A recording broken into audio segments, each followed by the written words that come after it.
오늘의 말씀의 제목은 평화를 실천하는 성도라는 말씀으로 야고보서 2장 14절에서부터 21절까지의 말씀으로 여러분들과 은혜를 나누고 합니다. 참 공교롭게도 우리 안수 집사님께서 기도를 하는데 행함이 없는 믿음은 죽은 것이다. 어떻게 그래 딱 알고 기가 차게 본문의 말씀을 딱 적용을 했는지요. 참 하나님 역사는 이렇게 크다는 거예요. 우리가 오전에 오늘 김바울 선교사를 통해서 참 좋은 말씀을 들었는데 지금까지 저도 목회를 하면서 또 새로운 말씀을 들은 거예요. 우리는 제가 여러분들 요한계시록을 강의하고 하면서도 늘 말씀드린 게 뭡니까? 우리 예수님께서는 여자의 후손으로 태어났다. 마리아의 몸에서 여자의 후손으로 태어났다. 그리고 창세기를 3장을 할 때도 여자의 후손, 그게 앞으로 사단을 이기는 세력으로 예수 그리스도의 나타나심을 창세기 3장 14절을 통해서 말씀을 드렸잖아요. 그런데 오늘 말씀하는 내용이 뭡니까? 요한복음의 말씀을 들으면서 누가복음에 예수님의 조상을 거슬러 쫙 올라가더니만은 아담이 하나님의 아들이라는 거예요. 그러니까 요셉이 예수의 아버지가 된다는 거예요. 우리는 보통 보면 육적으로 요셉은 아무 영향이 없기 때문에 마리아가 여자의 후손으로 예수가 태어났다 이렇게 늘 알고 있는데 새로운 복음을 주는 겁니다. 이게요, 여러분들 목회자나 저만 그런 게 아니라 여러분들이 성경을 참 읽어야 돼요. 성경을 주로 구약은 읽을 생각하지 말고 붓기도 많고 신약을 열심히 읽어보면은 그 속에서 우리가 미처 깨닫지 못한 말씀이 나옵니다. 제가 다른 데 가면은 다른 목회자들이 전혀 알지 못하는 걸 제가 강조하면서 말씀을 드릴 때가 있잖아요. 우리 교인들에게는 제가 말씀을 드렸지만 그게 뭡니까? 오늘 저는 김바울 선교사를 통해서 예수가 요셉의 아들로 태어난 게 맞구나. 그걸 오늘 처음 알잖아요. 마찬가지입니다. 저는 많은 목회자들 앞에서 여러분 왜 성경에 그렇게 많이 나오는 용이 있는데 용을 왜 여러분들이 상상의 동물로 얘기합니까? 용을 믿어야죠. 성경에서 용이라고 나왔으면은 이 용이 상상의 용이 아니고 용이라는 게 있구나 믿어야 되고요. 그 다음에 창세기 3장 제가 뱀을 얘기할 때 여러분들이 뭐라고 합니까? 옛날 뱀. 창세기 3장에 나오는 뱀은 지금처럼 기어다니는 뱀이 아니라는 걸 여러분들에게 왜 말씀하잖아요. 하나님으로부터 저주를 받고 그때부터 뱀은 기어다녔다는 거예요.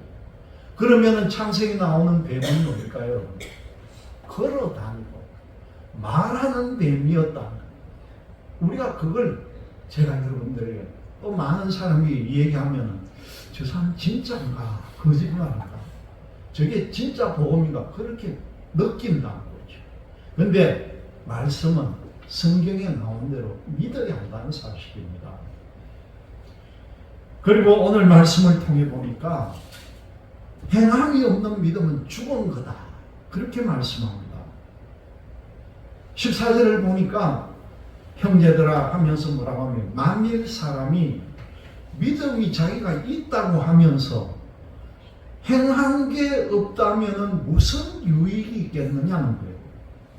그 믿음이 어떻게 자기를 구원하겠느냐 그렇게 말씀합니다. 그리고 15절 말씀이 뭡니까? 내 형제나 자매 중에 못 먹고 못 살고 양식이 없고 그렇게 어려운데도 그냥 말로만 그에게 평안히 가라, 덥게 하라, 배부르게 하라고 하면은 그 힘들고 어려운 사람의 몸에 설 것을 주지 않으면 이게 무슨 유익함이 있느냐는 거죠. 이와 같이 행함이 없는 믿음은 바로 그 자체가 죽은 것이다. 그렇게 야고보는 말합니다. 여러분, 공자님 말씀이 많이 나오는 가운데 공자님께서 논어라고 하는 그 공자님 말씀 가운데 보면요, 여러분 잘 한번 들어보세요. 자활이 뭡니까? 공자님께서 말씀하시되 보자 은지불출 치궁지불체하다 그렇게 말합니다. 너무 유식하게 말하니까 여러분들 그 뜻이 뭔지 전혀 이해를 못하겠죠. 이 말씀이 뭐냐고 하면은 자활은 공자님께서 말씀하시기를 보자는 옛날 사람, 옛사람을 말하는 거죠. 그 옛사람들이 은지불출이라 함부로 말로만 하지 않는 것은 치궁지불체하다. 그 말이 자기가 몸소 실천한 것이 자기가 한 말에 미치지 못할 것을 부끄러워해서 함부로 말하지 않는다는 거예요. 그게 그 옛날에 공자께서 하신 말씀입니다. 이 말 뜻이 뭡니까? 함부로 말을 앞세우고 실천이 없어서 주변을 실망시키는 사람이 많은 세태에 한 번쯤 우리가 되돌아봐야 될 이야기라는 것이죠. 여러분, 말이 아니라 실천하는 게 중요하다는 겁니다. 사도 바울이 뭐라고 합니까? 천사의 말을 할지라도 사랑이 없으면 소용이 없다. 그렇게 말씀합니다. 이 말이 뭡니까? 관념적인 사랑의 없음을 일컬음이 아니라 사랑의 실천이 꼭 있어야 된다는 걸 우리에게 가르쳐주는 말씀이죠.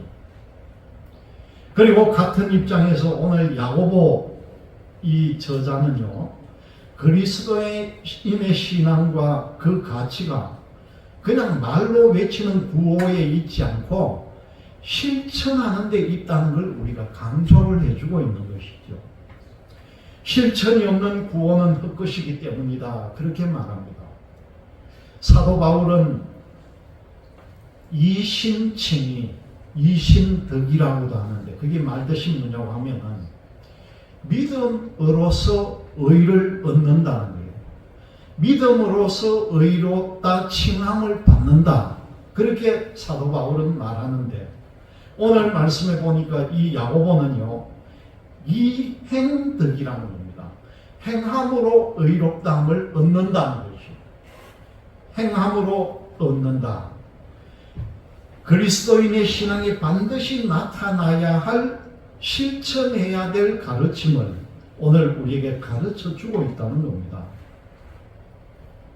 우리나라 속담에 뭐라고 합니까? 부뚜막에 소금도 어떻게 해야 된다고요? 집어넣어야만이 짜다는 거예요.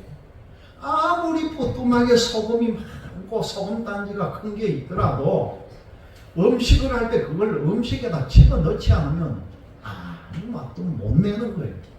집어넣어야만이 짜다는 거죠.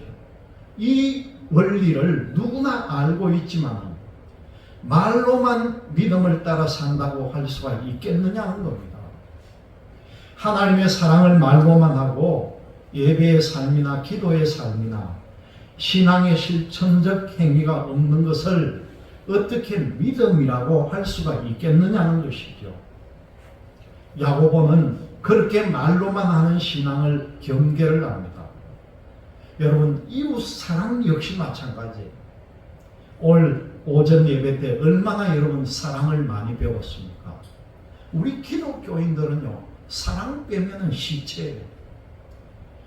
하나님 사랑, 이웃 사랑이 구약의 전체라고 오늘 오전에 배웠잖아요. 우리가 그것만 지키면은 정말 기독교인의 삶을 제대로 사는 겁니다. 하나님을 끝까지 사랑하고 주변 이웃을 사랑할 수 있는 그 마음들을 여러분들이 꼭 품으시기를 바랍니다. 말로만 배부르게 하고 말로만 덥게 하라고 한 것이 무슨 소용이 있겠느냐. 그렇죠.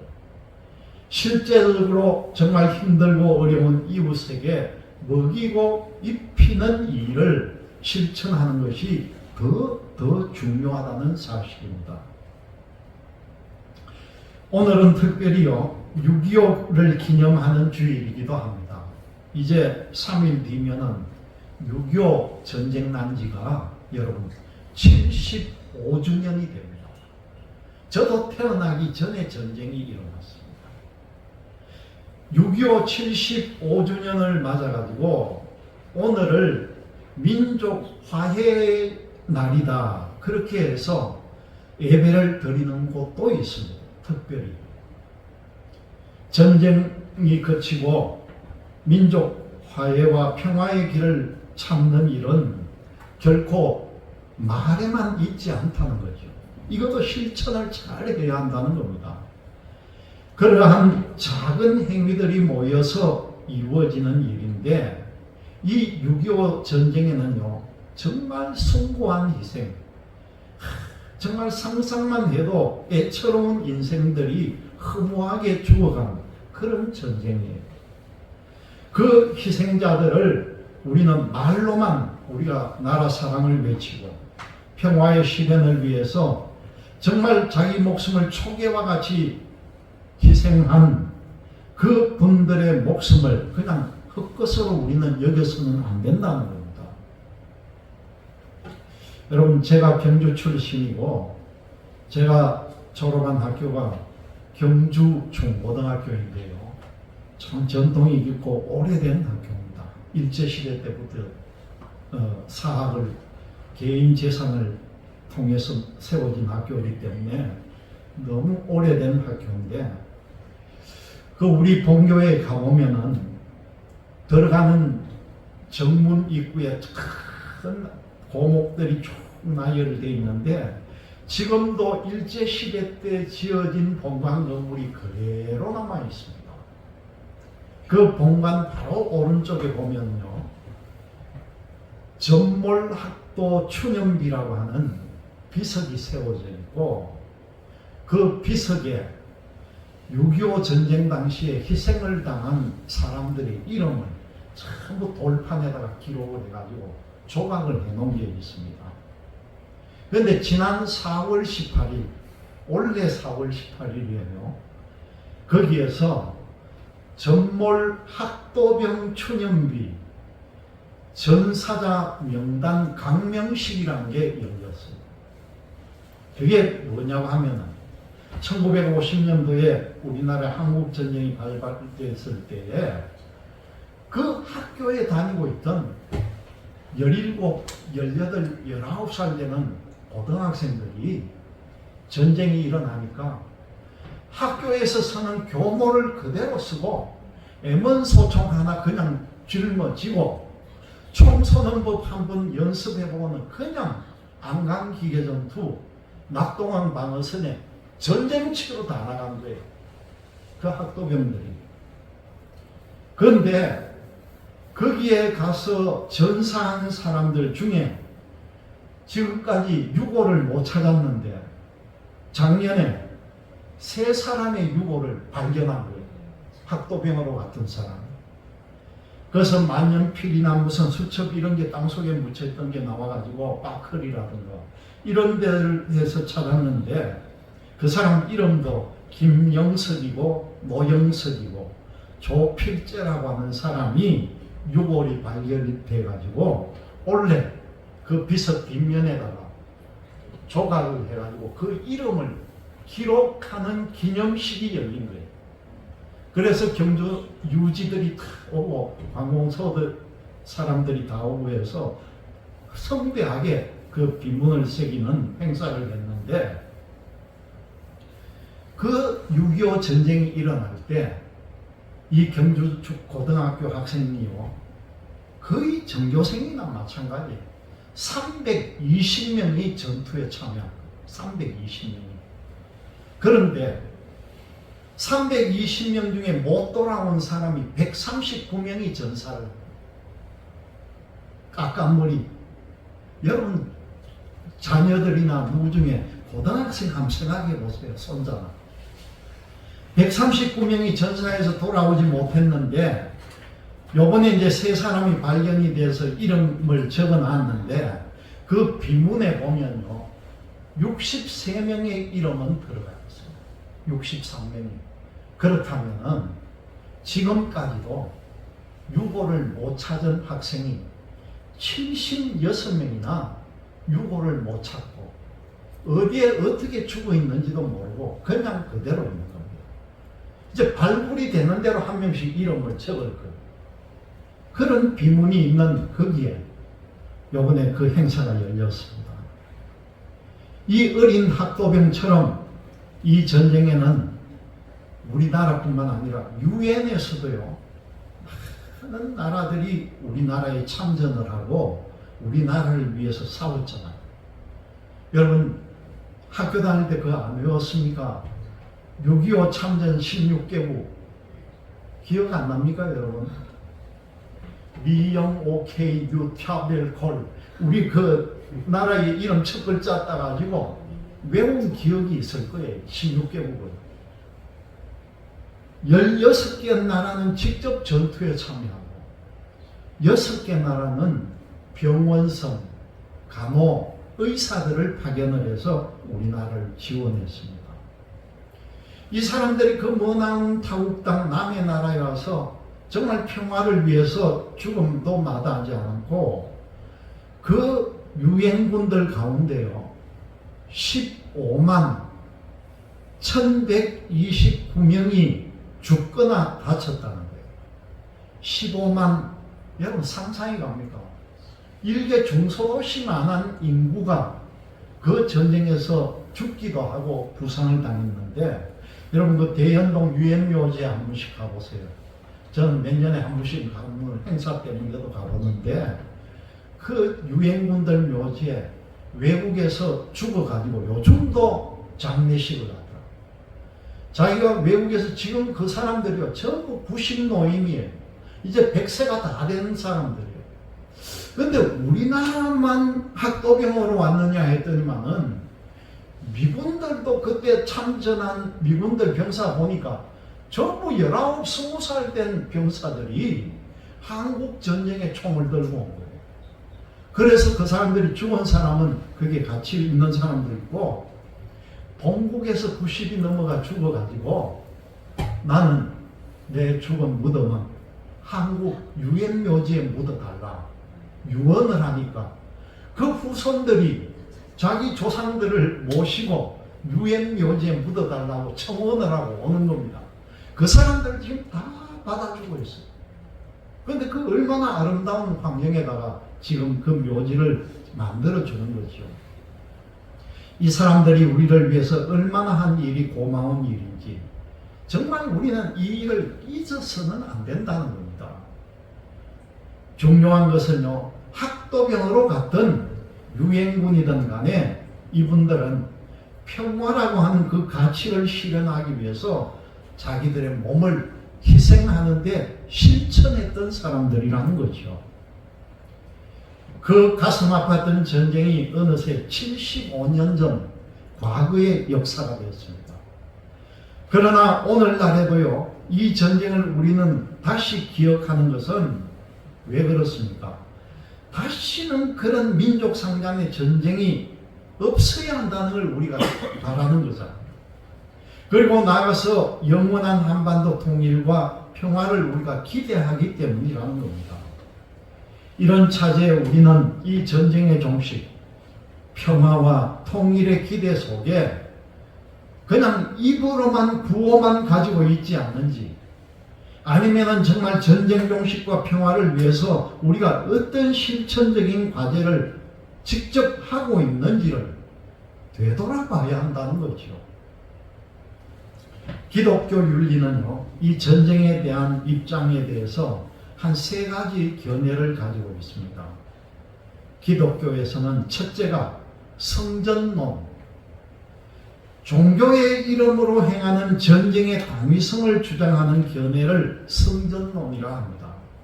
그 옛날에 유럽에 있었던 십자군 전쟁 같은 이런 전쟁이 바로 이 성전론에 속한다는 거죠. 그렇지만 이 성전론이라고 하는 십자군 전쟁은요, 요즘 와가지고 해석하기는 시대착오적인 발상으로 판명이 됐다, 그렇게 말합니다. 두 번째는 정치적으로나 사회적으로 보다 폭넓은 지지를 얻고 있는 정당 전쟁론이라는 겁니다.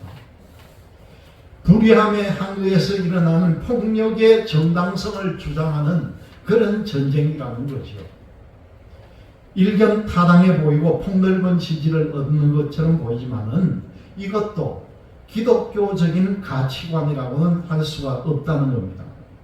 그리고 마지막에는 평화론이라는 것이 있습니다.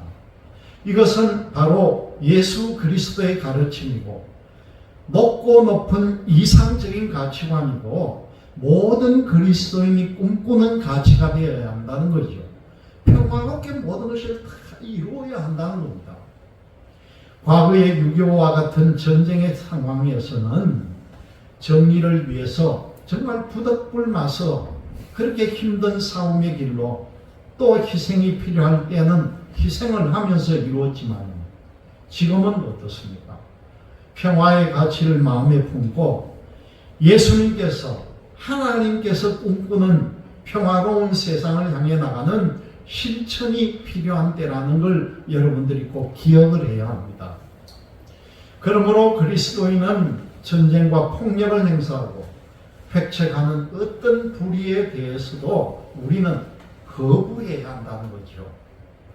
전쟁을 정당화하고 전쟁을 도발하는 국가나 어떤 정부나 정부 인사가 있다면 우리는 당당하게 거부 의사를 분명히 해야 합니다.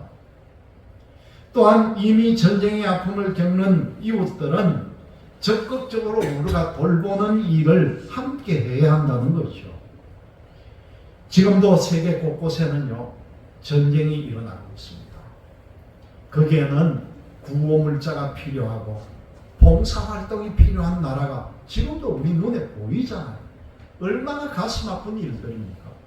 우리는 이런 모든 걸 외면하지 않고 우리 나라에서라도 직접 나서야 된다는 겁니다. 그게 우리가 해야 될 일이죠. 그러나 무엇보다 우리가 중요한 게 뭡니까? 늘 평화를 위해 기도하고 전쟁과 폭력이 일어나지 않도록 늘 기도해야 한다는 겁니다. 여러분, 저는 제 기도 노트에는요, 이 세계 평화를 위한 기도가 하루도 빠짐없이 늘 들어갑니다. 전쟁이라든가 또 그 다음에 난민이라든가 이 세상에 정말 값없이 너무나 허무하게 죽는 인생들이 얼마나 많은지 모릅니다. 그런 일이 일어나지 않도록 여러분들 늘 기도하고 회개하는 삶을 살아가시기를 바랍니다. 그렇게 그리스도께서 친히 가르치신 평화에 걸맞는 인격을 우리는 만들어 가야 한다는 거죠.